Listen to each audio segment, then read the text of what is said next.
Anisocoria. Anisocoria means unequal pupil sizes. Aniso means unequal, core means pupil, and ear means abnormal. So अगर किसी person में आप देखते हैं कि प्यूपिल की साइजेस में डिफरेंस है तो दैट इज कॉल्ड एज एनाइसोकोरिया। एनाइसोकोरिया को हम चेक करते हैं दो तरीके से। कोई पेशेंट आपके पास आता है, अगर उसके साइजेस में प्यूपिल के साइज में आपको लग रहा है कि डिफरेंस है तो आप उसे डार्क में लेके जाइए और फिर चेक कीजिए कि एनाइसोकोरिया वर्सन्स और not, and check in bright light also. दो तरीके से हम चेक करते हैं और इसमें कंपेयर करते हैं कि एनाइसोकोरिया जो है आपका वो बढ़ गया है या वैसे का वैसे ही है। नॉर्मली फिजियोलॉजिकल जो होता है, ठीक है, वो कैसा होता है, आपका वर्सन नहीं होता है, चाहे हम डार्क में लेके जाएं चाहे हम उसे लाइट में लेके जाएं। और जो डिफरेंस होता है दोनों आँख की प्यूपिल में वो 1 mm से कम होता है फिजियोलॉजिकल कंडीशन में। 1 mm से ज़्यादा का डिफरेंस है, that means something is pathological. तो अभी हम जो डिस्कस कर रहे हैं दैट इज एनाइसोकोरिया इन डार्क। तो डार्क में स्मॉल प्यूपिल अगर होती है, ठीक है ना, वो आपकी पैथोलॉजिकल हो जाती है। नॉर्मली अगर हम डार्क कंडीशन में जाते हैं तो हमारी प्यूपिल डायलेट हो जाती है, बट अगर किसी पेशेंट की प्यूपिल डायलेट नहीं हो रही है, इट फेल्स टू डायलेट, तो उसमें कुछ पैथोलॉजी है, तो एनाइसोकोरिया बढ़ जाएगा, है ना। एक आँख की प्यूपिल डायलेट हो जाएगी जो नॉर्मल है, और जो डायलेट नहीं होगी दैट इज आपकी पैथोलॉजिकल आई। हाँ, अब पैथोलॉजी क्या हो सकती है? अभी एक तो फिजियोलॉजिकल हमने डिस्कस कर लिया कि वो वर्सन नहीं होता है और 1 mm से कम साइज़ का डिफरेंस होता है, तो उसमें हो सकता है। और अगर स्मॉल पिपल रहेगी उसकी डार्क लाइट में तो साइनेकी फॉर्मेशन हो सकता है उसको हुए हो। तो साइनेकी फॉर्मेशन मतलब आपकी आइरिस एंटीरियर कैप्सूल से चिपकी हुई है तो प्यूपिल डायलेट ही नहीं होगी। ऐसा किन कंडीशंस में हो सकता है? सबसे ज़्यादा आपको पता है यूवियाइटिस में हो सकता है। यूवियाइटिस में अगर बार बार अटैक्स आ रहे हैं तो साइनेकी बन जाते हैं, है ना। अगर ऐसी कोई आई होगी तो पेशेंट आपको हिस्ट्री देगा कि रेडनेस है, पेन है, आप साइंस देखेंगे कि उसमें कॉर्निया के जो एंडोथेलियम है उसमें कैरेटिक प्रेसिपिटेट्स मिल रहे हैं, केपीज मिलते हैं, और रिएक्शंस होगी और कंजेशन होगा आपकी आई में, इस तरीके के साइंस मिलेंगे। और हमारा जो थर्ड है that is Horner syndrome. Horner syndrome जो कि हमने प्रीवियस वीडियो में सीखा, दैट इज़ ऑक्यूलोसिम्पैथिक सिंपैथेटिक पाथवे का पाल्सी हो जाना। उसके फाइबर्स थे central, pre ganglionic and post ganglionic. Symptoms क्या थे? टू रिवाइज बताइए। सबसे पहला था मियोसिस, है ना, देन माइल्टोसिस, then third point was anhidrosis. तो अभी एनाइसोकोरिया इन डार्क में हॉर्नर सिंड्रोम अगर है किसी पेशेंट को, तो हम कैसे पता करेंगे कि वो लीजन एक्चुअली हॉर्नर सिंड्रोम की वजह से है और कहाँ पर है ना। जो ये हॉर्नर सिंड्रोम की वीडियो है उसका लिंक मैं डिस्क्रिप्शन में आपको दे दूँगी। तो अभी हम प्रोसीड करते हैं इस फार्माकोलॉजिकल टेस्ट के लिए। पहली जो ड्रग है दैट इज़ एप्राक्लोनिडीन। एप्राक्लोनिडीन 0.5 से 1% में यूज़ करते हैं, and this is alpha 1 agonist. अच्छा, तो अल्फ़ा 1 एगोनिस्ट ही क्यों यूज़ किया? Because alpha 1 receptors are present in dilator pupillae, है ना। तो अगर एप्राक्लोनिडीन हमारे पास है ड्रग अल्फ़ा 1 एगोनिस्ट की तरह काम अल्फ़ा 1 रिसेप्टर्स पे काम कर रही है अगर, तो प्यूपिल डायलेट हो जाना चाहिए। एप्राक्लोनिडीन का मैकेनिज्म क्या है? अगर जैसे कहीं जो पाथवे है हमारा उसमें कहीं लीजन होता है तो it causes denervation hyper sensitivity, है ना। फार्माकोलॉजी में हम पढ़ते थे कि जब भी अगर कोई लीजन होता है कहीं कुछ किसी पाथवे में डिसकंटिन्यूटी आती है तो जो उसके रिसेप्टर होते हैं, है ना, वो क्या हो जाते हैं, बड़े हो जाते हैं, आई मीन हाइपरप्लेजिया हो जाता है या इंक्रीज कर जाते हैं, जिससे वो डाइल्यूटेड फॉर्म का जो ड्रग्स है उसको भी वो रिएक्ट कर सके, हाइपर सेंसिटिव हो जाते हैं, है ना। इसमें थोड़ा टाइम लगता है, इस टेस्ट को पॉजिटिव आने में थोड़ा टाइम लगता है, अप्रॉक्सीमेटली 7 डेज।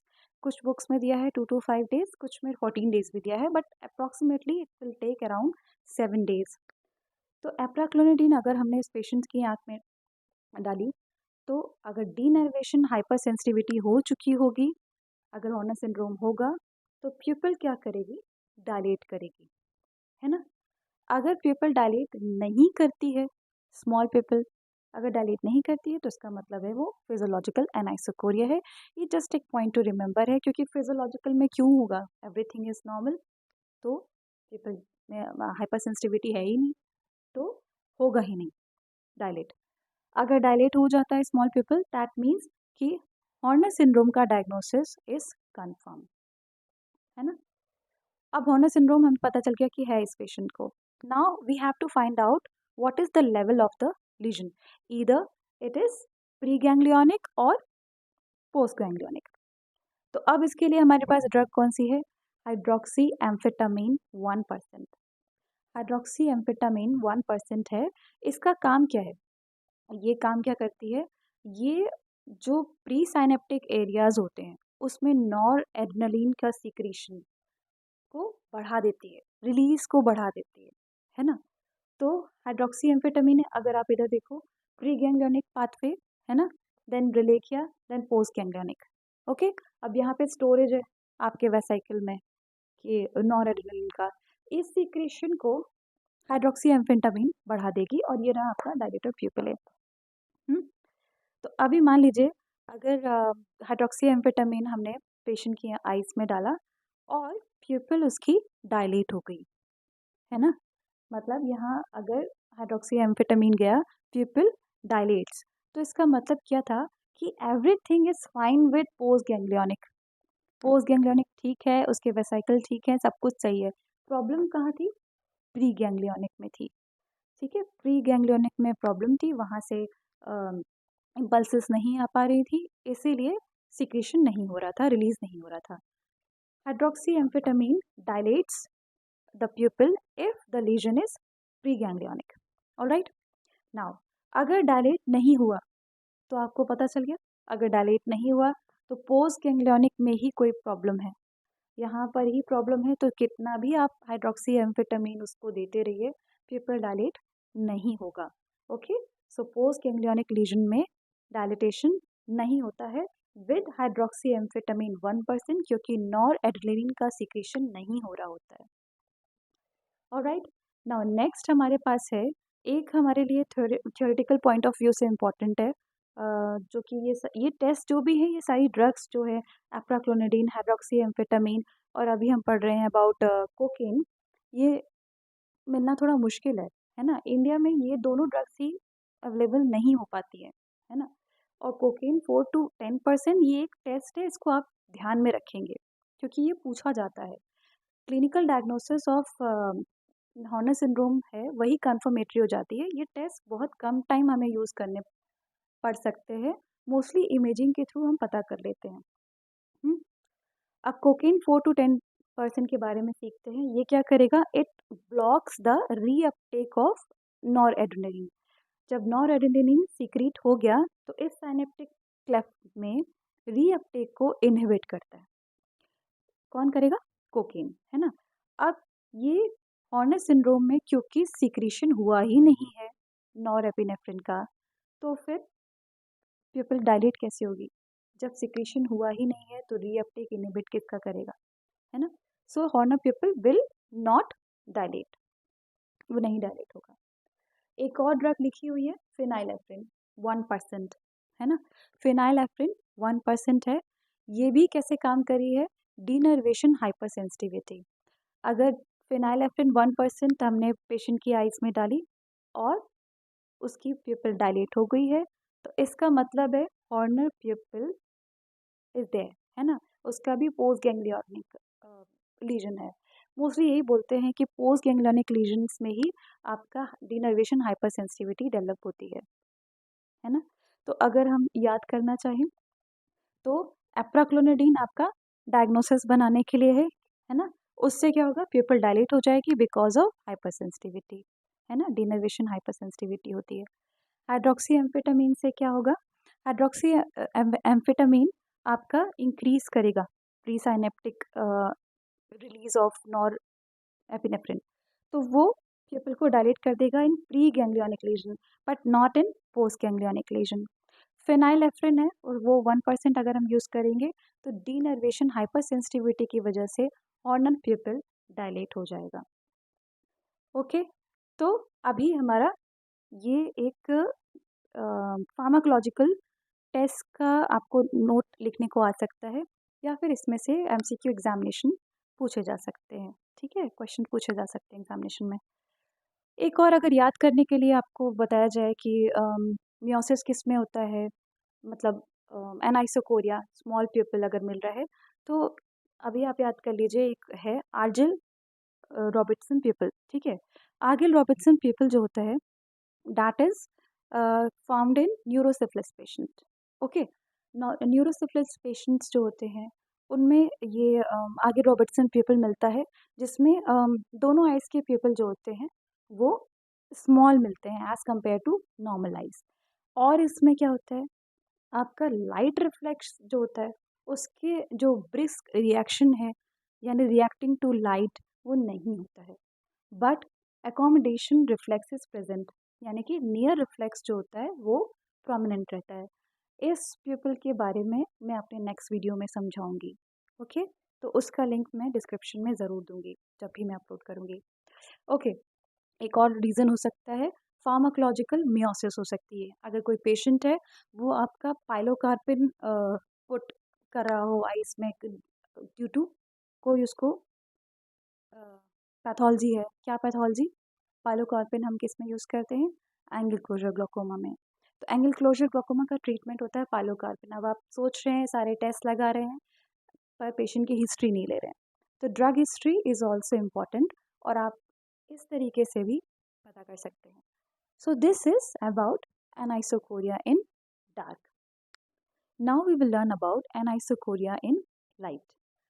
तो अभी कोई पेशेंट है, उसके आँख में आपने लाइट शाइन की तो प्यूपिल डायलेटेड ही दिख रहा है, उसमें कोई रिएक्शन नहीं आ रहा है। तो अब हम डिफरेंशियल डायग्नोसिस देखेंगे एनाइसोकोरिया इन लाइट के। ठीक है, अब लार्ज प्यूपिल है लाइट में, तो सबसे पहले हमें क्या सस्पेक्ट करना है, आइरिस पे कोई ट्रॉमा तो नहीं हुआ है, कोई ट्रॉमा की हिस्ट्री तो नहीं है। तो इस कंडीशन में क्या होगा, प्यूपिल डायलेटेड मिलेगी और इसके साथ में आपको नॉचेस मिलेंगे आइरिस स्फिंक्टर पे। आइरिस स्फिंक्टर क्या है, आपकी सर्कुलर मसल है ना, तो उसमें नॉचिंग मिलेगी, इरेगुलर मिलेगा आपका प्यूपिल, और उसके साथ ही ट्रांसइल्यूमिनेशन डिफेक्ट मिलेंगे, पतला मिलेगा प्यूपिल। तो ये आइरिस ट्रॉमा का केस हो सकता है। Next in the line is third nerve palsy. Third nerve palsy में क्या है, आपको पता ही है, ऑक्यूलोमोटर नर्व जो होती है दैट सप्लाइज स्फिंक्टर प्यूपिले, है ना, तो स्फिंक्टर प्यूपिले को सप्लाई करेगी। अगर कहीं डैमेज होगा, प्यूपिल इन्वॉल्व होगा थर्ड नर्व में की पैल्सी में, तो आपको प्यूपिल डायलेटेड मिलेगी। इसके साथ ही आपको क्या सिम्टम मिलेंगे, टोसिस हो सकती है।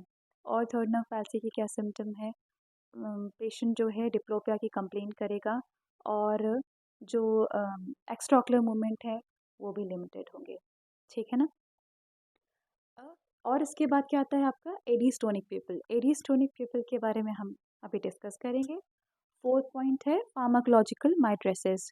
ये कैसे हो सकती है, अगर पेशेंट ने अपनी आँख में कुछ एंटीकोलिनर्जिक एजेंट डाल दिया है या फिर कोई एड्रेनर्जिक आई ड्रॉप डाल दी है, जैसे कि आपकी एंटीकोलिनर्जिक्स में क्या क्या आती है, ट्रॉपिकामाइड, साइक्लोपेंटोलेट, एट्रोपिन, होमएट्रोपिन, ये अगर आँख में डाली है, या फिर फिनाइलेफ्रिन, तो इनसे भी पीपल डायलेट मिलेगा, मिड्रियासिस होगी। तो पेशेंट की drug history is very important, है ना। तो अभी आगे बढ़ने से पहले हम देखते हैं एडीस्टोनिक पीपल क्या होता है, and this is a very important topic for you, है ना। एडीस्टोनिक पीपल क्यों होता है, क्योंकि जो हमने सप्लाई देखी है अभी स्फिंक्टर प्यूपिले की प्रीवियस वीडियोस में भी, और आपको पता है कि सिलियरी गैंग्लियन से जो शॉर्ट सिलियरी नर्व आती है दैट सप्लाइज योर स्फिंक्टर प्यूपिले, है ना। तो अगर स्फिंक्टर प्यूपिले की सप्लाई में डैमेज है at the level of ciliary ganglion and short ciliary nerve, जिसको हम बोल सकते हैं पोस्ट गैंग्लियोनिक पैरासिम्पैथेटिक कहीं लीजन है, that can lead to Adie tonic pupil. इसमें जो अगर पेशेंट आपके पास आएगा तो प्यूपल डायलेटेड मिलेगी।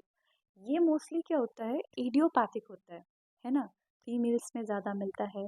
और इसके अलावा भी इसके कॉजेज हो सकते हैं, जैसे कि जेनेटिक है, या फिर कोई ट्रॉमा हुआ हो, कोई सर्जरी है, even in diabetic patient, chronic alcoholism है, हर्पीस, सिफिलिस, मल्टीपल कॉजेज होते हैं। तो अभी इसमें मिलता क्या है, लाइट नियर डिसोसिएशन। इसका मतलब क्या हुआ, जब आपने प्यूपिल पे लाइट डाली है ना, तो प्यूपिल कंस्ट्रिक्ट नहीं हो रहा है, ओके। लेकिन जब कोई ऑब्जेक्ट आप नज़दीक लेके आते हैं, तो नॉर्मली जो हम लोग हैं उनके भी क्या होता है, नियर रिफ्लेक्स होता है, यानी कि जैसे ये ऑब्जेक्ट नज़दीक आ रही है तो आप कन्वर्ज करते हैं, और उसके साथ में ही प्यूपिल जो होता है वो छोटा होता है ना, कंस्ट्रिक्ट करता है। तो this remains normal in these patient. तो लाइट अगर हम डाल रहे हैं तो रिएक्ट नहीं कर रही है, लेकिन कोई ऑब्जेक्ट को अगर वो पेशेंट देख रहा है तो नियर रिफ्लेक्स जो होता है उससे प्यूपिल कंस्ट्रिक्ट हो रही होती है। तो there is dissociation between these two pathway, है ना। अब क्यों होता है वो जानते हैं। तो पाथवे क्या था हमने देखा, ऑप्टिक नर्व से pretectal nucleus, then Edinger Westphal nucleus goes, वहाँ से फाइबर जाते हैं आपके सिलेरी गैंग्लियन, है ना, then to short ciliary nerve. फिर उसके बाद आपके आते हैं sphincter pupillae and ciliary muscles, है ना। तो सिलेरी मसल्स और स्फिंक्टर प्यूपिली को शॉर्ट सिलेरी नर्व अपना सप्लाई देती है। और ये जो फाइबर्स होते हैं ना, इसमें क्या होता है, सिलियरी मसल्स की जो परसेंटेज है वो 30 टाइम्स ज़्यादा होता है देन स्फिंक्टर प्यूपिले। तो अभी जब भी आपका लीजन होगा तो सिलियरी मसल्स के जो फाइबर्स हैं उनका रीजनरेशन होता है, नर्व की टेंडेंसी होती है रीजनरेट करने की।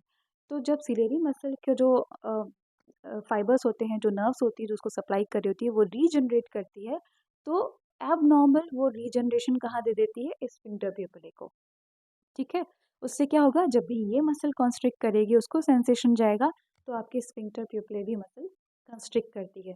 अब यही रीज़न होता है, जब हम नज़दीक देखते हैं, है ना, जब हम किसी ऑब्जेक्ट को अपने क्लोज लेके आते हैं, तो आपकी आइज़ जो होती है उसमें सिलेरी मसल्स कॉन्ट्रैक्ट करती है ताकि एकोमोडेशन हो सके।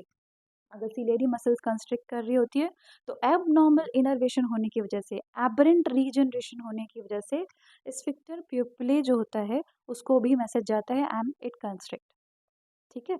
तो इट कंस्ट्रिक्ट्स, तो इसलिए क्या होता है, लाइट नियर का डिसोसिएशन मिलता है, ओके।